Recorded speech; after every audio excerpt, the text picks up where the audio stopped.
George Dali Owen, região em litígio entre este mundo e o outro. Manifestação espontânea de um espírito elevado. Há mais de 40 anos que faleceu uma jovem inglesa, a quem eu votara íntima amizade. Ela possuía todas as prendas da mais apurada educação. Falava corretamente o francês e o italiano, havia viajado pela Europa, entrando em relações com muitas pessoas distintas do seu tempo. A natureza e a fortuna haviam-na favorecido. Era amável, perfeita, muito amorosa, simples, de um temperamento delicado e espiritual. Chamava-se Violeta. Quando 25 anos depois de sua morte comecei a estudar o espiritismo, veio-me o pensamento de que, se era permitido comunicar-se conosco, aqueles que na vida nos estimaram, o espírito Violeta, antes do outro qualquer, havia se manifestar a mim. Nunca, porém, evoquei um determinado espírito, julgando melhor e mais acertado deixar que viesse quando pudesse e quisesse. Passaram-se meses sem receber o que esperava e acreditava de toda possibilidade.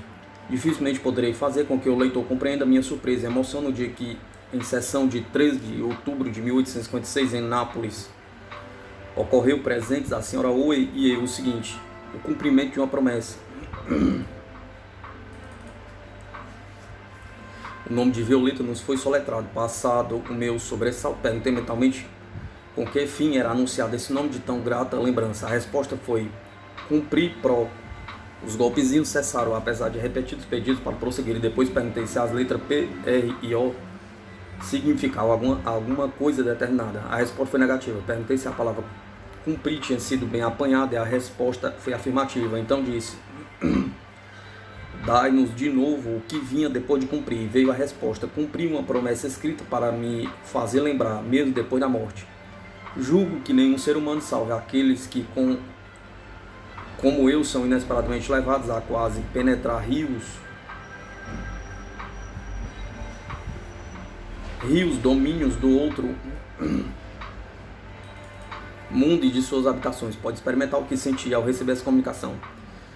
Ela me trazia uma recordação da minha mocidade. Veio me fazer lembrar uma carta que Violeta, receando morte próxima, me havia escrito, contendo as mesmas palavras da promessa que nesse mesmo momento, depois da metade da duração de uma vida, vinha cumprir.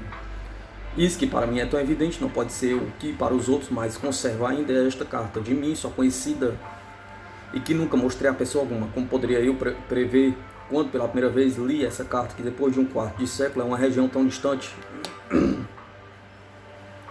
A autora me participava que vinha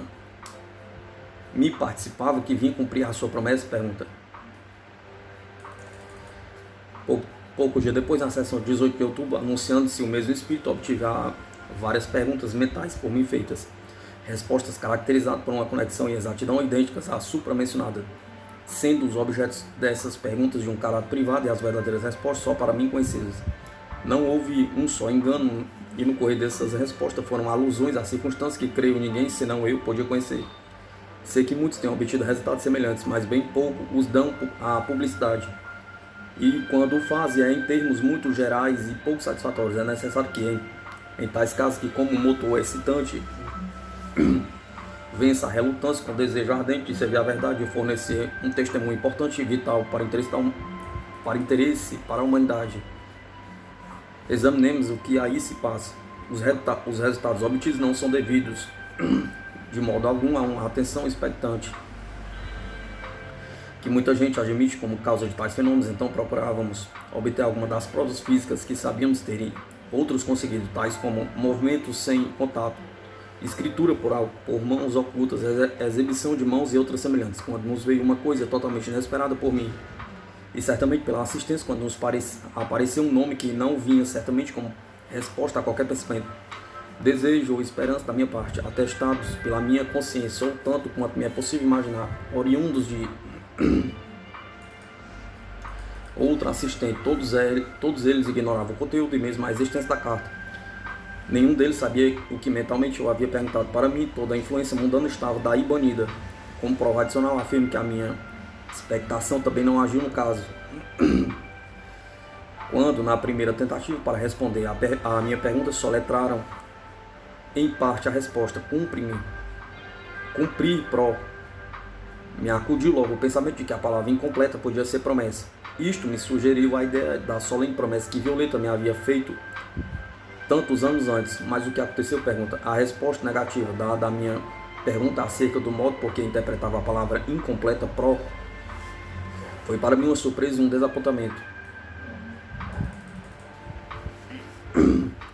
Cresceu a surpresa quando conheci pela correção pedida que o fim único da emenda era dar à resposta um sentimento mais completo e definitivo. Tão definitivo certamente como não teria sido mais se o próprio documento ali fosse apresentado em tais condições. Não é concebível que a minha inteligência ou qualquer intento meu tenham de qualquer modo concorrido para o resultado obtido.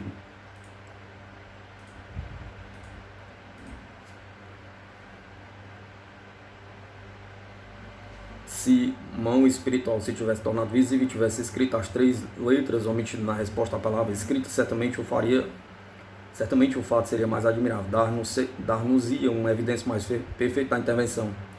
Em tudo isso, de uma vontade oculta, de uma intenção que não era minha, pergunta, e se não procedia da terra, que outra origem, a não ser o mundo dos espíritos, poderíamos atribuir racionalmente essa influência oculta, pergunta. Isso, porém, não foi mais que o começo das numerosas provas que, num decurso de muitos anos, obtive, dando-me a certeza da sobrevivência e identidade de um espírito amigo. Isso se deu principalmente depois de um regresso de Nápoles aos Estados Unidos em 1859. Prova fornecida por uma pessoa estranha, residente à distância de 500 milhas. 5 ou 6 semanas depois da publicação do meu livro Footfalls, já referido em fevereiro de 1860, meu editor apresentou um cavalheiro que acaba de chegar de Ohio e que me informou haver sido o meu livro muito bem aceito naquele estado, acrescentando que eu, com o fim de aumentar-lhe a circulação, devia remeter a um exemplar à senhora B, residente em Cleveland, proprietária de uma livraria, editora de um jornal. Ela se interessa muito por esses assuntos, disse-me ele, e creio que é médio. Eu nunca tinha ouvido falar dessa senhora, mas remeti-lhe um exemplar do meu livro. Uma nota pedindo-lhe que o aceitasse. A resposta veio com a data de 14 de fevereiro.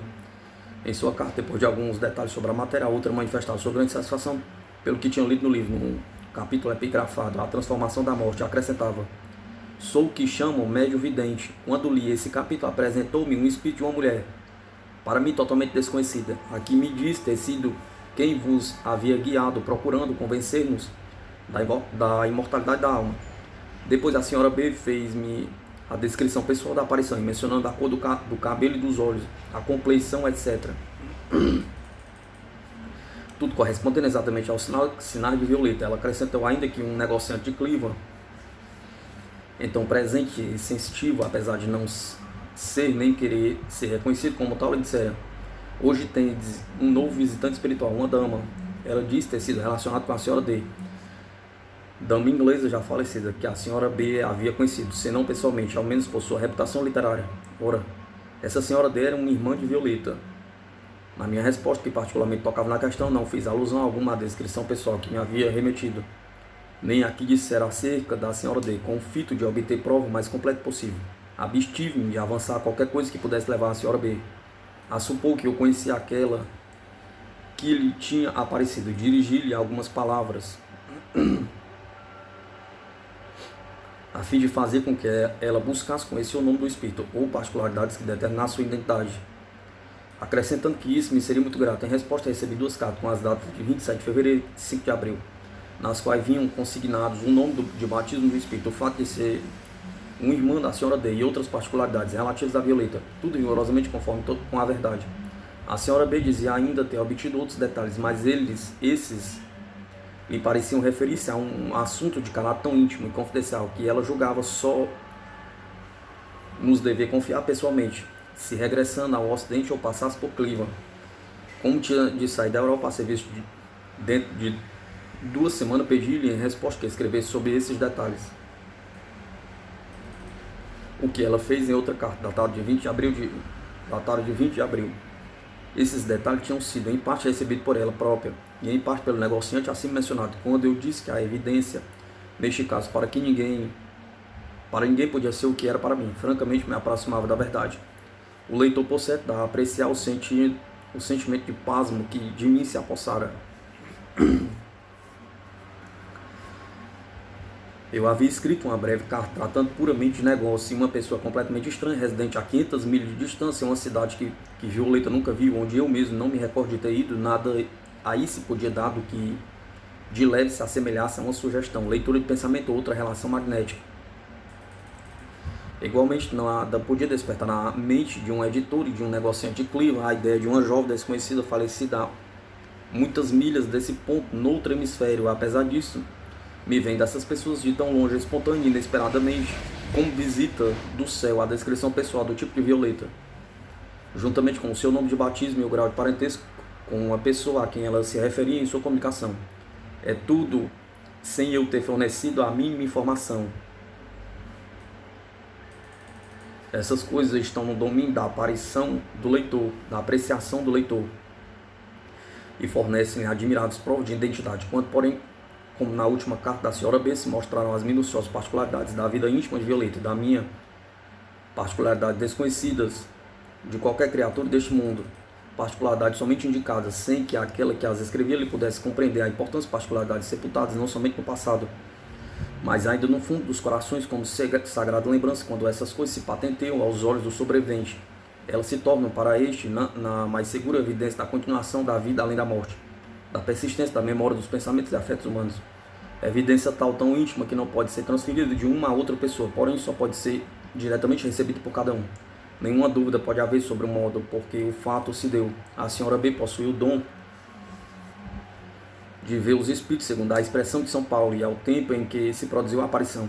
Ela estava lendo com prazer o capítulo sobre a transformação da morte, no qual eu externara o que tinha de mais forte e profundo em minhas convicções religiosas.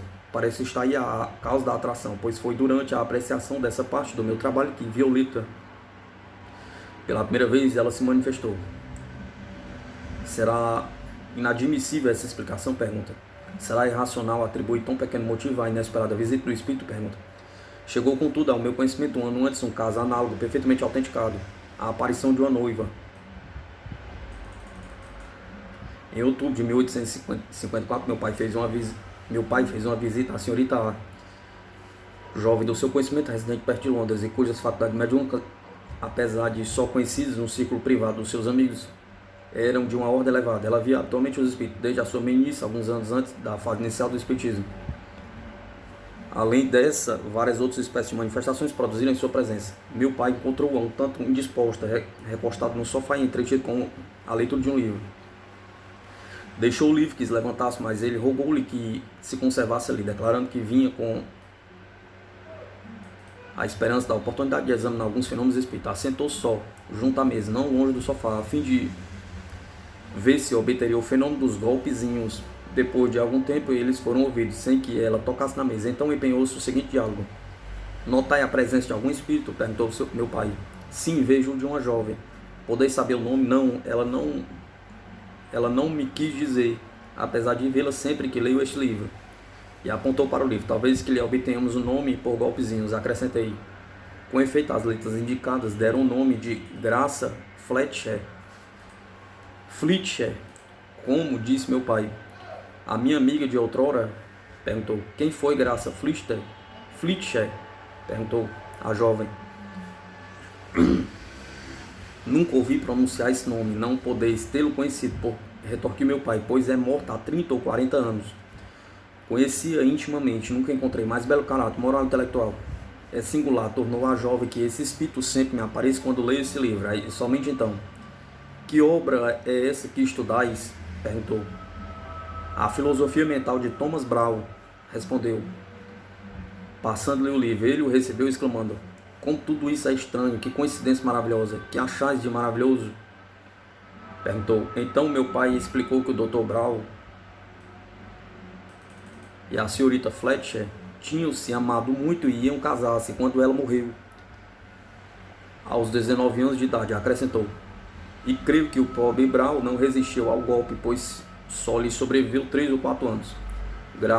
Graça Fletcher, que segundo voz geral era digna de elogio de meu pai, que meu pai lhe fazia, fora filha de uma mãe talentosa, muito apreciada no ciclo literário de Edimburgo, e que em idade bastante avançada faleceu há 13 ou 14 anos.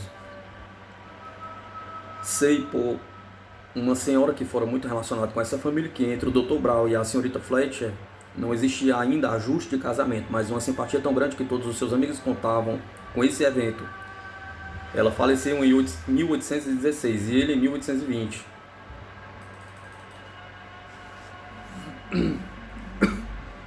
Ouvi a narração supra da própria senhorita A, cuja seriedade conheço bastante para nela depositar toda a confiança. Uma das recordações de minha meninice me pintam de desgosto. Meu pai, quando recebeu a inesperada notícia da morte de Graça Fletcher, uma coisa que aumenta o valor desse caso é o fato de nunca a jovem vidente ter ouvido pronunciar o nome da senhorita Fletcher, nem ter a mínima ideia daquilo que meu pai lhe contou acerca das relações que ligaram em vida aquele cujo nome os golpezinhos soletraram. Ao autor do livro, durante cuja leitura costumava produzir-se a aparição como aí, não se pode recorrer racionalmente a uma coincidência. Fica essa teoria postulada, a aparição de Violeta à senhora B, uma estranha para ela e para mim, durante a leitura de um livro meu. É um incidente da mesma classe. Se os reunirmos, teremos uma prova de que os espíritos podem, ocasionalmente, conquanto seja raro, baixar da outra fase da vida a esta, levado pelo desejo de observar o efeito produzido na Terra pelos esforços de um amigo caro, com o fim de esclarecer a humanidade. É racional a crença que os espíritos benévolos lá do outro mundo continuem a interessar-se pelo progresso deste mundo. Não sei que prova mais forte em caso deste se possa apresentar. Vou, porém, juntar outras que podem fortalecer a fé do leitor. Provas originais e positivas.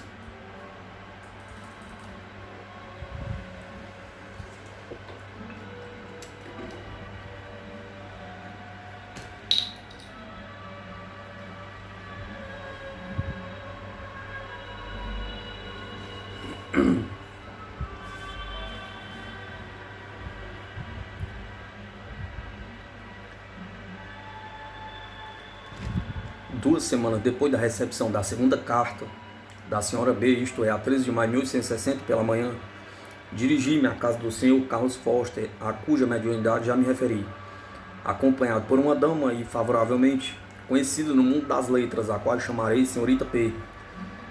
A visita realizou-se a pedido dela, que nunca havia testemunhado fenômenos espíritos, mas por muito ouvir falar neles, desejava poder julgá-los por si mesma. Ela nunca tinha visto o senhor Foster.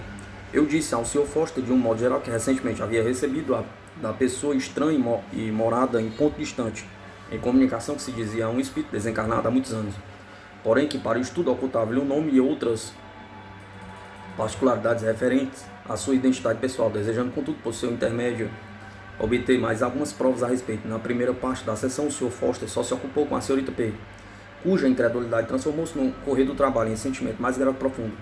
As provas que ali colheu lançaram a caminho da investigação, fizeram dela uma espírita consumada.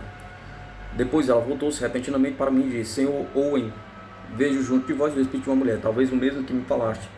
Ela tem na mão um ramalhete, especialmente formado de violetas.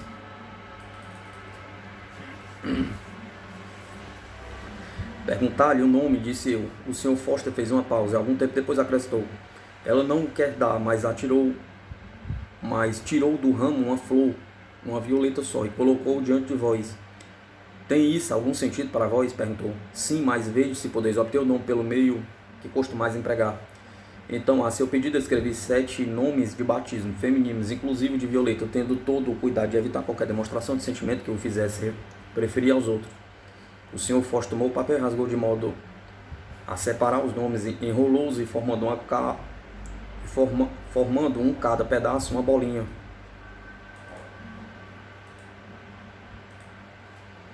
Depois juntou-se com outras formadas de pedaços de papel em branco, reunindo uma pilha cerca de 20 bolinhas. Pediu que os conservasse na palma da mão aberta, por baixo da mesa. Feito isso, depois de algum tempo disse: os espíritos desejam que ponhais o vosso chapéu embaixo da mesa. Ele mesmo fez, mas colocou logo as 2 mãos sobre a mesa, dizendo: Espírito, quando tivesse escolhido a bolinha, avisai-nos. Passado um minuto, ouviu-se a pancada. Perguntando qual de nós devia apanhar o chapéu, foi indicado o nome da senhorita P. Logo depois, a mesa, com um movimento súbito e algo violento, dirigiu-se para o lado da senhorita P, de modo que, sem deixar o seu lugar, ela pôde levantar o chapéu do chão. Nele, entre as 2 luvas, estava a bolinha que ela me passou. e abri-la quando o Sr. Foster me disse: não façais, vejamos se posso obter o mesmo nome escrito embaixo da mesa. Tomei um pedacinho de papel e lápis. Tomou um pedacinho de papel e lápis em uma das mãos que pelo tempo de 12 ou 15 segundos conservou embaixo da mesa. Depois, retirando a mão e examinando o papel, advertiu: creio que o nome aí se acha. E me passou o papel. O nome lá estava escrito a lápis, mas não pude conhecer uma só das letras. Então, por sugestão do Sr. Foster, apliquei o papel pelo avesso, contra a vidraça da janela, e nele, em caracteres maiúsculos, li o nome Violeta. Abrimos a bolinha e encontramos o mesmo nome. Antes de mostrar ao Sr. Foster os nomes escritos no papel da bolinha, meu braço pareceu estremecer ligeiramente, como se sofresse um ligeiro choque elétrico. E ele disse: o nome está escrito no meu braço, e arregaçando a manga, podemos ler distintamente a palavra Violeta. Contudo, ainda não quis pronunciá-lo, deixei que ele próprio pronunciasse letra por letra. Estas pareciam ter sido traçadas pelo pincel de um pintor com tinta cor-de-rosa, medindo cada letra 1 polegada e 4 de altura, e quarto de altura, em tipo de imprensa, feitas com um esmero perfeitamente legível, com a largura de 1/8 de polegada. A primeira letra estava junto ao cotovelo, seguindo-se as outras ao longo do braço e vindo a ficar a última junto ao punho, da raiz do polegar. A senhorita P leu o nome sem a menor dificuldade.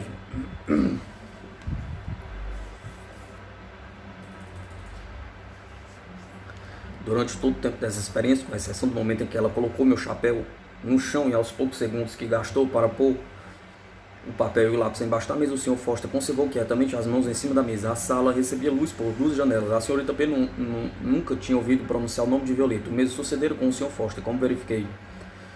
Eis aí 4 provas, não se apresentando espontaneamente, como a que foi dada à senhorita B, mas ao contrário, obtidas com o concurso de um médico profissional, a quem eu havia procurado com a esperança de obter ainda alguma coisa que confirmasse a minha íntima crença. Primeiro, a aparição do Sr. Foster no ramalhete. A aparição ao Sr. Foster no ramalhete de flores e a colocação de uma dessas flores diante de mim, quando eu esperava o nome de Violeta. Segundo, a bolinha escolhida de entre 20, tirada da mão e depositada dentro do chapéu. Terceiro, o nome escrito no papel posto debaixo da mesa e que podia ser lido pelo avesso da folha em que for escrito. Quarto, o nome escrito sobre o braço do médium. A singularidade do ramalhete só contém uma espécie de flor, e a de corresponder o nome dessa espécie ao do espírito, juntamente com a separação de uma dessas flores para mim se apresentar quando eu pedi o nome do espírito, não podem racionalmente ser atribuídos ao acaso. A respeito das bolinhas, desde que o Sr. Foster colocou as mãos sobre a mesa, à vista de todos, houve uma impossibilidade física de poder ele colher uma delas, ainda que soubesse qual a que devia escolher, quando a escrita aparecia do papel colocado embaixo da mesa, ainda que se possa alegar que há pessoas capazes de escrever de modo que se possa ler pelo verso do papel, e isso com a mão ou com o joelho. O escrito mesmo que tem agora diante de mim parece refutar tal hipótese, pois que examinei o papel cuidadosamente. Ele é fino e escrito por mão de mulher, como se a ponta do lápis só de leve lhe tocasse a superfície, sem produzir qualquer impressão profunda, e sem indício de poder ser lido pelo reverso da folha. Não julgo possível que alguém, segurando de uma mão só um lápis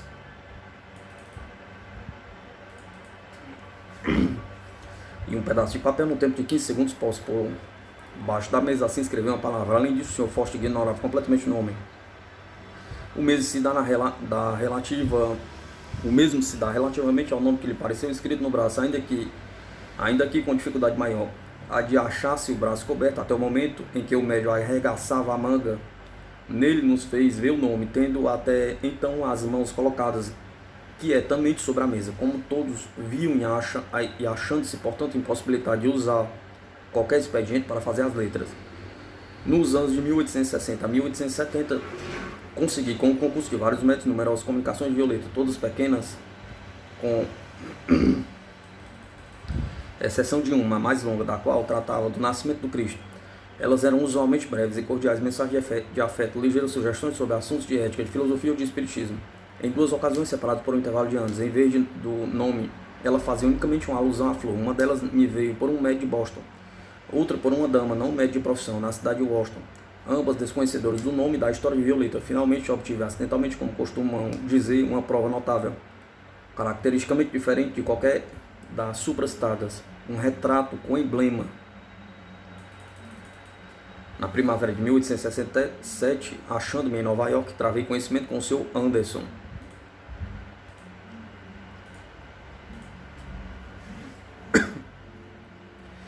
Que sem prévio aviso e por influência espiritual, como ele afirmava, tinham produzido retratos de pessoas falecidas, muitas das quais eram perfeitamente reconhecidas por seus amigos. Ele me informou que um clérigo, seu amigo, desejava encontrar-se comigo, e por combinação nos encontramos em casa do Sr. Anderson na tarde de 21 de março. Enquanto conversávamos, o Sr. Anderson me trouxe uma folha de papel em desenho, pedindo que eu observasse bem o que estava em branco, os dois lados, e que rasgasse um pedacinho de um dos cantos para poder verificar-lhe a identidade.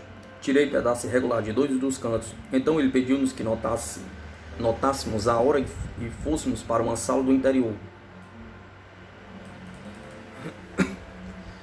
Supus que ia fazer um retrato, e como meu pai tinha sido um homem muito conhecido, do qual existiam vários retratos, pensei que era o dele que me seria apresentado, pelo que julguei logo que essa prova não seria satisfatória. Depois de 28 minutos exatos, o Sr. Anderson, vindo à sala em que nos achávamos, pendurou na parede um retrato feito a lápis, e não de meu pai, mas do busto de uma mulher, em tamanho natural, que pela confirmação geral e pela expressão reconheci ser o de Violeta, firmando de novo. Contudo, as feições me pareciam mais regulares que as do original, e ao mesmo modo a fisionomia me pareceu mais idealizada. A posição era graciosa, meus olhos percorriam a linha dos contornos. Quando foram detidos de súbito desconfio dos meus sentidos, examinei com maior atenção e reconheci que não havia engano. Como ornamento na parte inferior da abertura do vestido, sobre o colo, via-se a flor violeta. Não preciso dizer que nunca havia feito qualquer alusão a Violeta na presença do Sr. Anderson.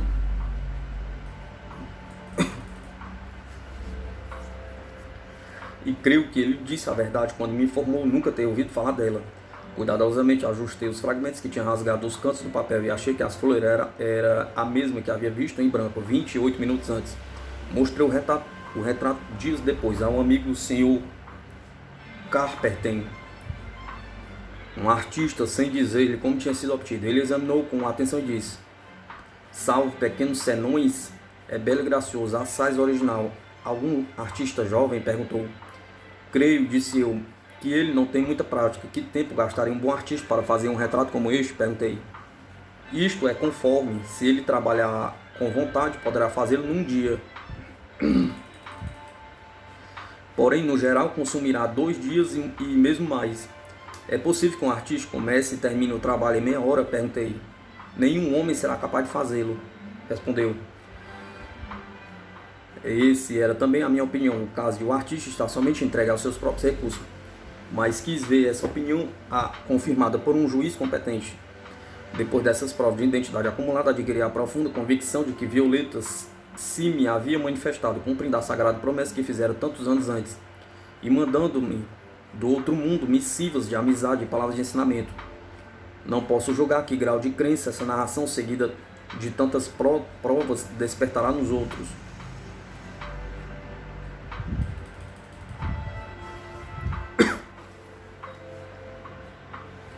A prova cabal da imortalidade.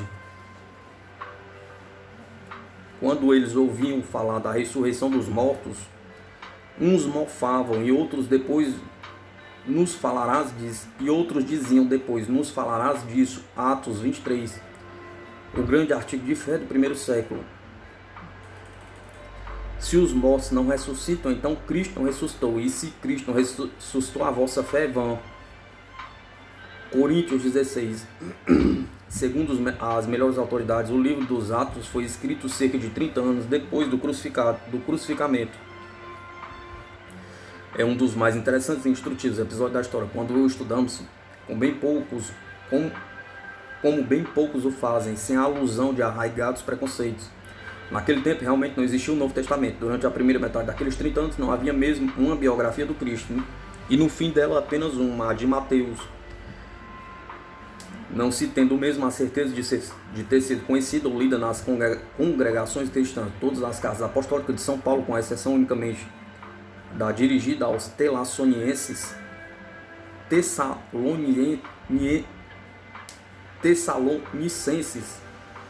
Foram escritas alguns anos antes de ser composto o livro dos Atos, dá-se o mesmo com as outras epístolas, à exceção da de Tiago, que foi escrita 15 anos depois.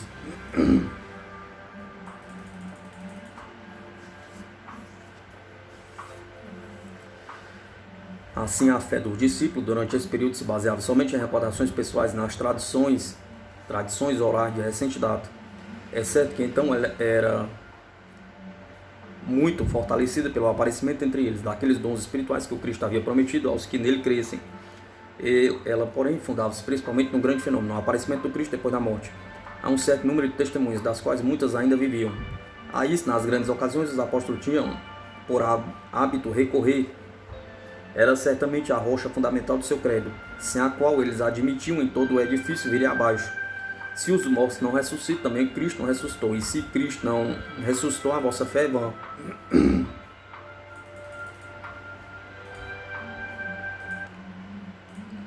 A vitória da sua fé consistia em patentear a imortalidade, não apresentando-se como coisa provável por argumentos analógicos ou recomendada. A crença por sutilezas de escola, mas como verdade exposta à luz do dia, onde os sentidos pudessem percebê-la, onde a mais alta de todas as evidências humanas pudessem atestar a sua realidade.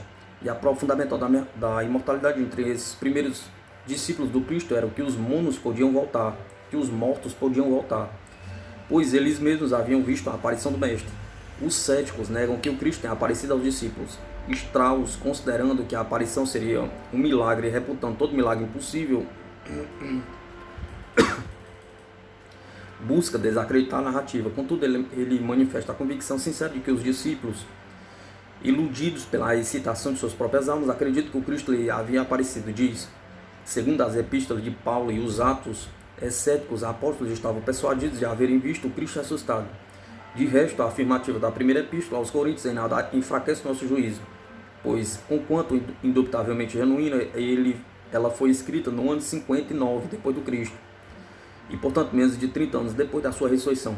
Por essa informação, podemos admitir que muitos membros da primeira comunidade ainda vivos, quando essa epístola foi composta, particularmente os apóstolos, estavam persuadidos de haver testemunhado a ressurreição do casto.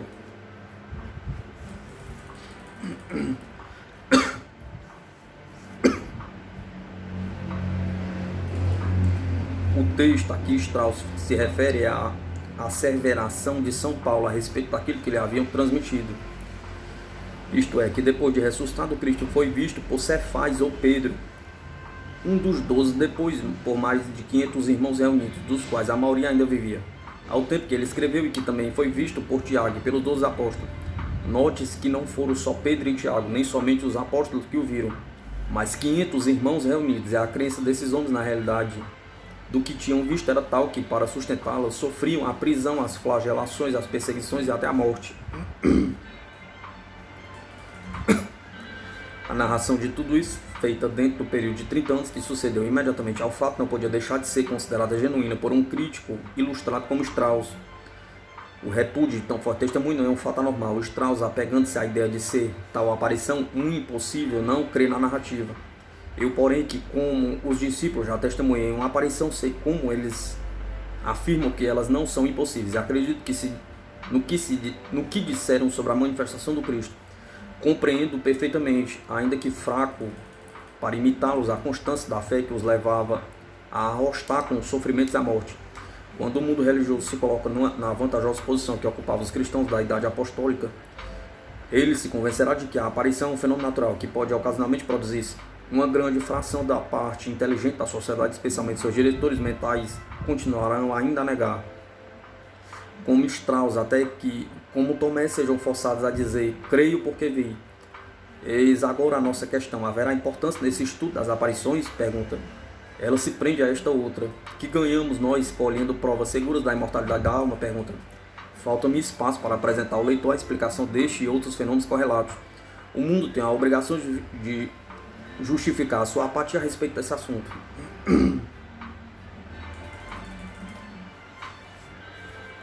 Aparições espontâneas. As pessoas não dominadas pelos prejuízos populares não podem facilmente acreditar nas aparições que se têm produzido, uma vez que nunca as tenham testemunhado. Reverendo George Strauss. Uma das mais importantes fases do ceticismo é aquela que nega que em todas as épocas se tenham admitido a ocasional reaparição dos chamados mortos, os fantásticos acessórios das histórias comuns dos espíritos, como os espectros horrendos, os esqueletos, o tinir de cadeias, o cheiro de enxofre, as luzes azuis, tudo isso tem assaz contribuído para o aparecimento desse moderno ceticismo. As falsas ideias do sentimentalismo mórbido do que diz respeito à morte perturbam o nosso julgamento e mesmo as nossas percepções. Aqueles a quem amamos neste mundo passam a causar-nos medo quando vão para o outro. Pensamos com terror no seu reaparecimento. Talvez desmaiemos se eles se fios apresentarem de repente, pois o terror segue e gera a superstição.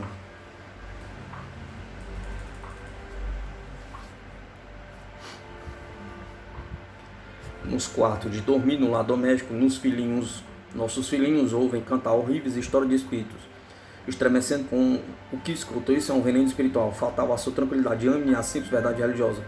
Quando falamos dos espíritos, aos meninos convém que o façamos como se falássemos de outra coisa natural qualquer, que todos seremos também um dia como eles, que só passamos aqui uma parte da nossa vida, da qual a outra parte se passará no outro mundo, que ainda não nos é dado ver, porém que é melhor e mais belo do que este. Devemos acrescentar que quando estivermos neste outro mundo, talvez possamos vir a este manifestar-nos a alguns amigos que aqui tenhamos deixado, os quais se julgarão muito felizes antes de partir também, por verem aqueles que os procederam na viagem. É possível que nessas circunstâncias os nervos sejam chocados, assim como estremecem os daqueles que ouvem pela primeira vez o retumbar do trovão. Assim elucidados eles poderão, sem sobressalto, testemunhar outros fenômenos. Quando os homens no geral chegarem a este estado da alma, as aparições provavelmente se tornarão mais comuns. Os espíritos, lendo em nossos pensamentos, sem dúvida, muitas vezes se abstêm de se nos manifestarem, percebendo que só são para nós um objeto de terror. A angústia do espaço e o fato de em outro trabalho termos tratado com muito desenvolvimento o assunto das manifestações espontâneas leva-nos a apresentar agora um exemplo, somente uma narrativa que podemos comprovar que a citação do nome, lugar e data é um caso de numerosa classe conhecida com o nome de aparições de mortos.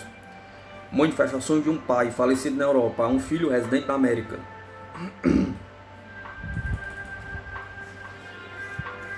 No ano de 1862, o Sr. Brad Rooster Schiffelin, da conhecida firma Schiffelin e Companhia de Nova York, graciosamente me remeteu a seguinte nota acompanhada da narrativa. Nova York, 11 de junho de 1862. Caro senhor, inclusa tenho o prazer de remeter-vos uma carta do reverendo Frederick Steins, narrando a aparição de seu pai. O senhor Steins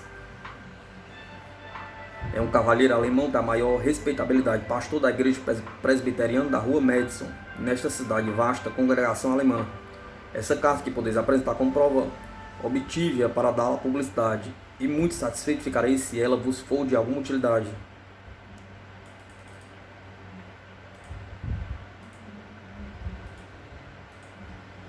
O vosso respeitador Brotherhurst Schiffelin, Nova York, 10 de junho de 1826.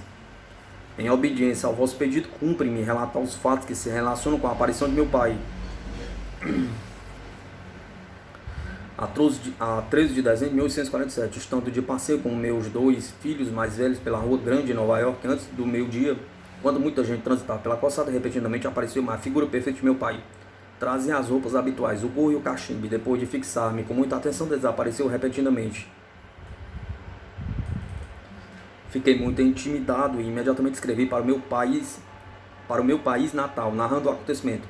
Algum tempo depois recebi carta de um irmão, escrita em Neukirchen, Prússia, Renana, residência da família, informando-me que na manhã de 13 de dezembro nosso pai havia falecido. No almoço daquele dia ele de nada se havia queixado e falara em mim com alguma ansiedade. Depois foi passear pelo pátio e ao regressar caiu fulminando por algum ataque apoplético. Em seguida vim a saber que quando morreu trazia o mesmo vestuário, o gorro e o cachimbo com que se mostrou.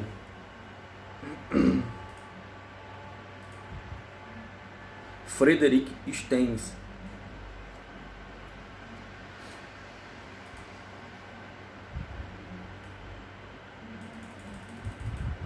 O ansioso interesse com que meu pai se exprimiu acerca do filho ausente pouco antes de morrer e, no presente caso, um incidente digno de nota. As narrações de casos semelhantes a este se multiplicam. Na minha obra Foot Falls, apresentei uma assaz notável exposição em que me fornecia por um amigo o Sr. William Owitt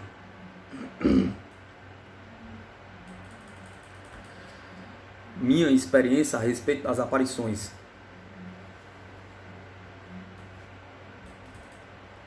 Não possuo faculdades mediúnicas, nenhum dos dons espirituais enumerados por São Pedro e por eles considerados como desejáveis. Não vejo nem ouço nem além daquilo que os outros podem ver e ouvir com os seus olhos e os seus ouvidos.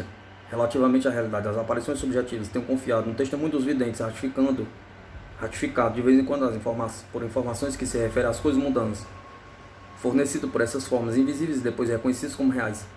Talvez que nesta fase do progresso espiritual haja, para mim, maior vantagem é receber a confidência dos outros.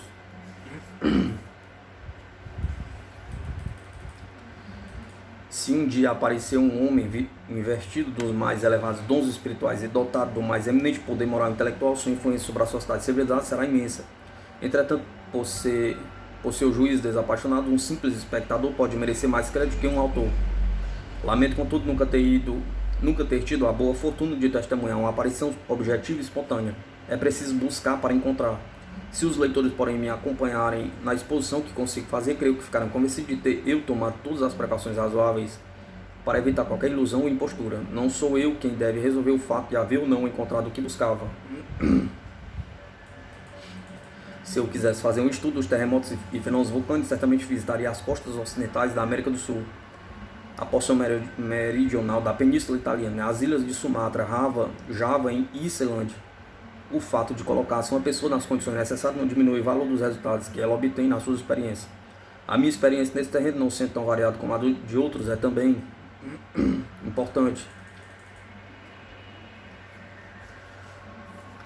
Se a minha vida fosse tão longa como a que atribui aos patriarcas antediluvianos, no dia da minha morte eu ainda conservaria a lembrança da primeira visita que tive de uma aparição que, segundo todas as circunstâncias em que o fato se deu, era um visitante do mundo espiritual. O fato passou-se há 11 anos em casa do Sr. Samuel Underhill, em Nova York. Uma hora rica de fatos, uma companhia de Leah Fox. Em companhia de Leah Fox. Entre as 10 e 11 horas da noite do domingo, 21 de outubro de 1860, tivemos uma sessão na sala de jantar do Sr. Underhill. A luz do gás iluminava a sala, onde havia 2 janelas dando para a rua e 3 postes comunicando com um corredor que ia até a escada do segundo pavimento.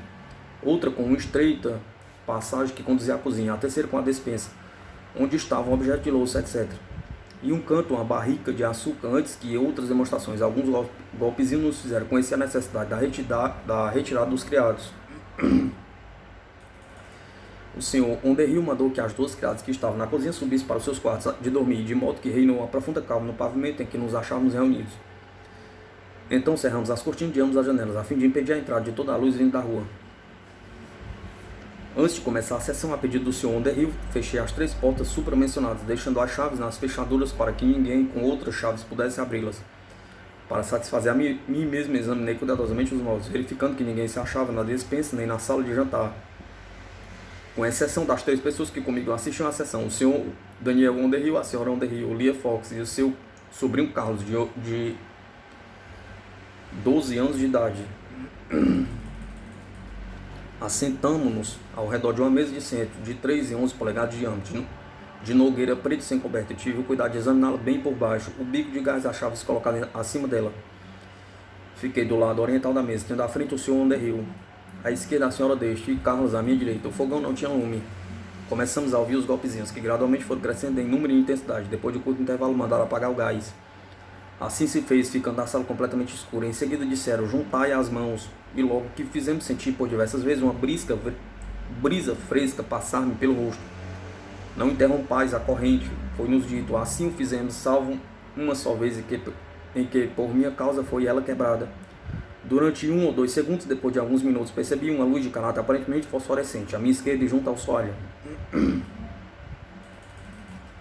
A princípio, a luz tinha forma retangular, com as portas arredondadas. Segundo a minha avaliação, ela media 4 sobre 2,5 polegadas, assemelhando-se a uma palma de mão iluminada, mas sem que a luz emanada aclarasse distintamente a sua superfície, sem que lhe pudesse distinguir os dedos por algum tempo. Moveu-se junto ao solo, depois elevou-se ao ar e flutuou pela sala, passando às vezes por cima das nossas cabeças. Depois sua configuração mudou e o brilho aumentou, tomando a forma de um corpo oval opaco, com as dimensões da mão de uma criança, envolto em substância de brancura do linho, mas muito mais brilhante. Enquanto ela se movia, ouvi a princípio indistinto, depois mais claramente, um rumor de um vestido de seda ou outro artigo do vestuário feminino, dando-me a impressão de estarem uma ou mais pessoas passeando silenciosamente pela sala. Depois a luz passou por detrás da senhora Underhill e parou junto ao Sr. Underhill, diante de mim. Então o Sr. Underhill disse: não podeis ir para junto do Sr. Owen, experimentai. Imediatamente ela moveu-se, rodeando ao meu lado esquerdo. A esse tempo, um invólucro luminoso pareceu dissipar-se, e um rosto coberto por tenue véu luminoso aproximou-se do meu rosto, até a distância de 5 ou 6 polegadas. Quando me voltei para ele, distingui perfeitamente os traços de uma figura de mulher, com as dimensões normais. Vi distintamente o movimento dos seus braços na extremidade inferior do braço direito, como se fosse sobre a palma da mão. A figura trazia um objeto de forma retangular, medido 4 por 10 por 2 polegadas, segundo pude avaliar.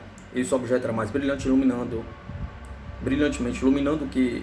iluminado que o resto da figura.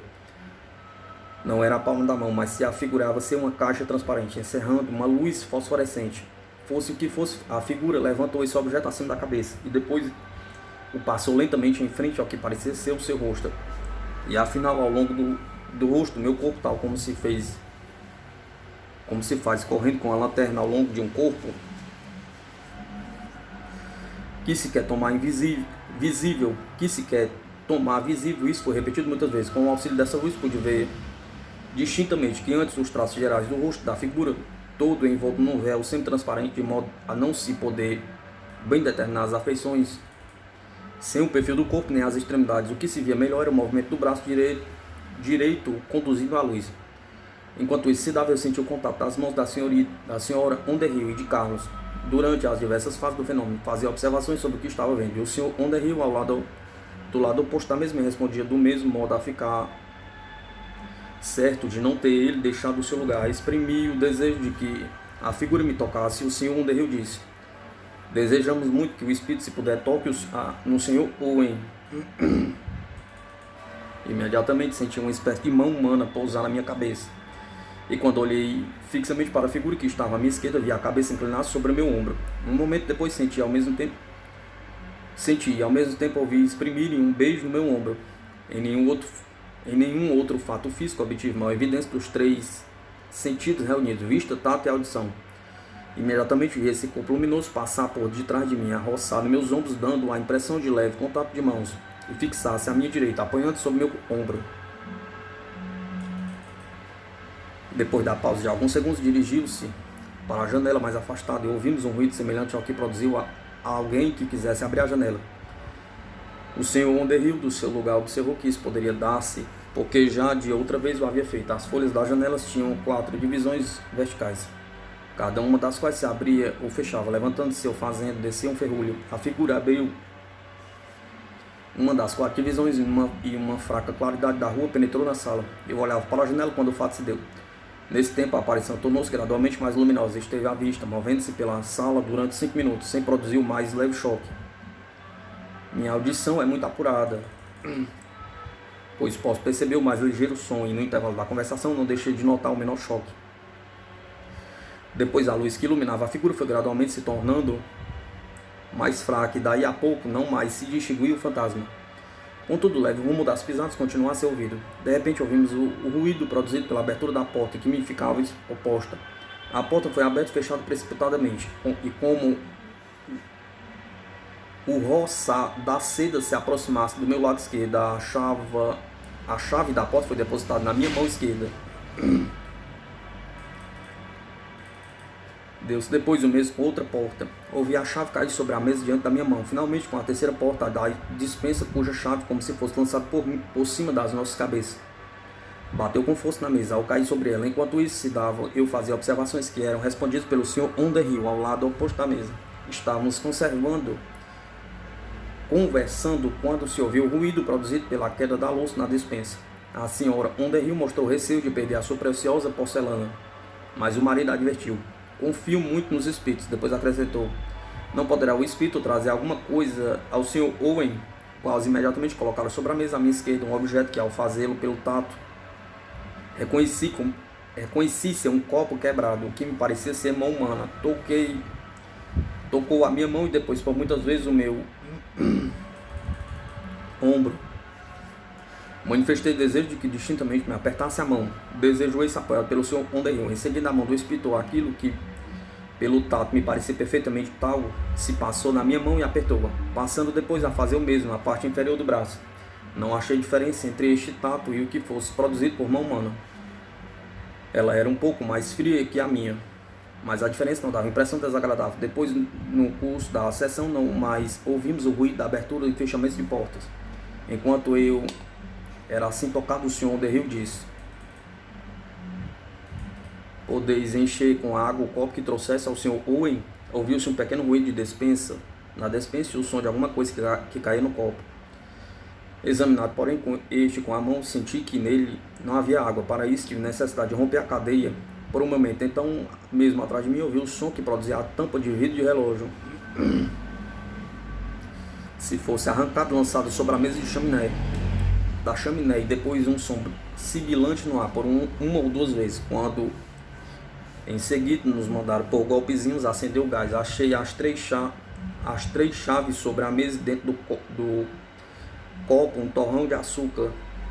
Duas das portas estavam cerradas, mas examinando achei que não estavam fechadas.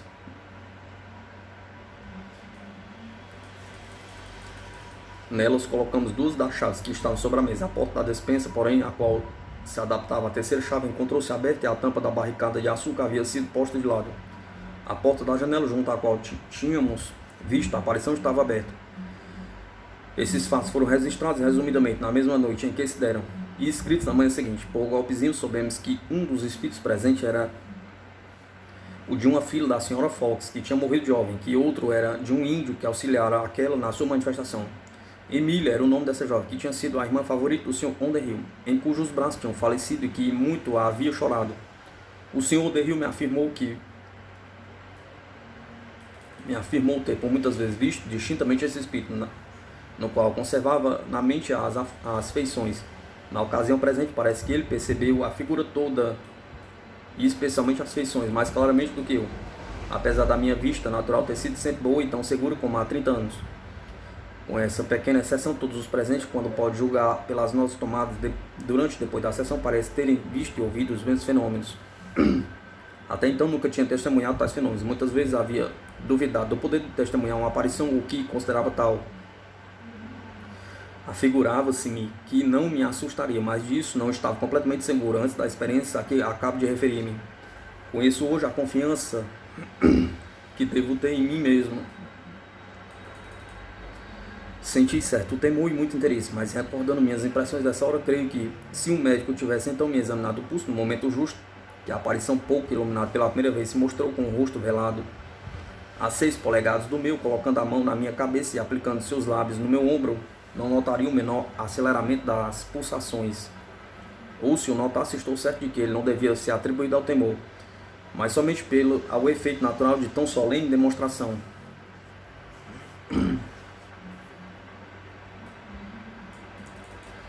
Se um homem em tais circunstâncias pode confiar no que ele diz, sua memória afirma por minha honra que durante o tempo em que os fatos se deram, eu não experimentava maior excitação que a do químico quando faz uma experiência buscando resultados que venham confirmar uma longa expectativa, ou de um astrônomo quando veio aproximar-se do ponto capital de uma observação importante.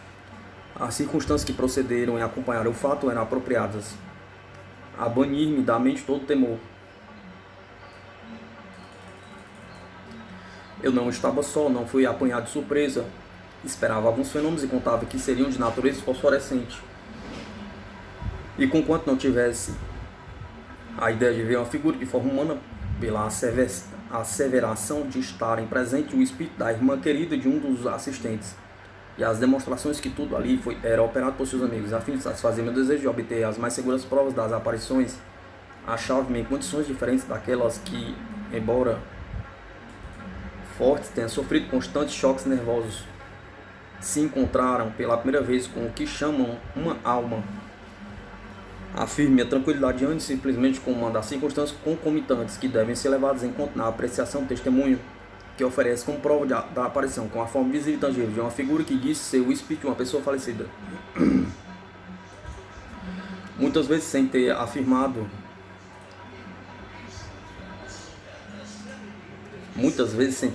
que o homem que acredita ter visto uma aparição é usado de uma frase comum, um alucinado e não merece crédito como testemunha.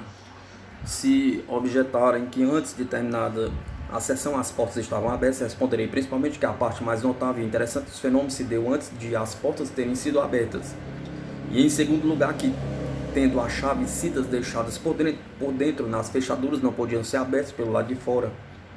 Se em resposta insinuarem que o Sr. Underhill, abandonando o posto por segundos,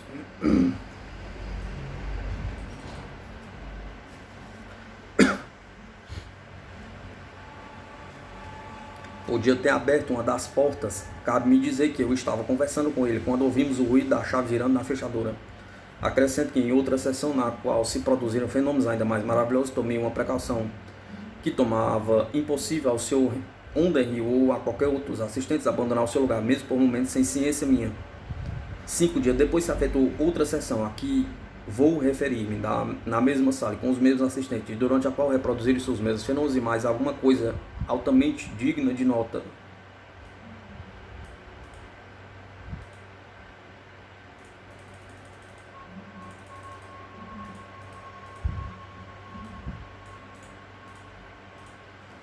Robert Dale Owen, Região e Litígio, entre este mundo e o outro.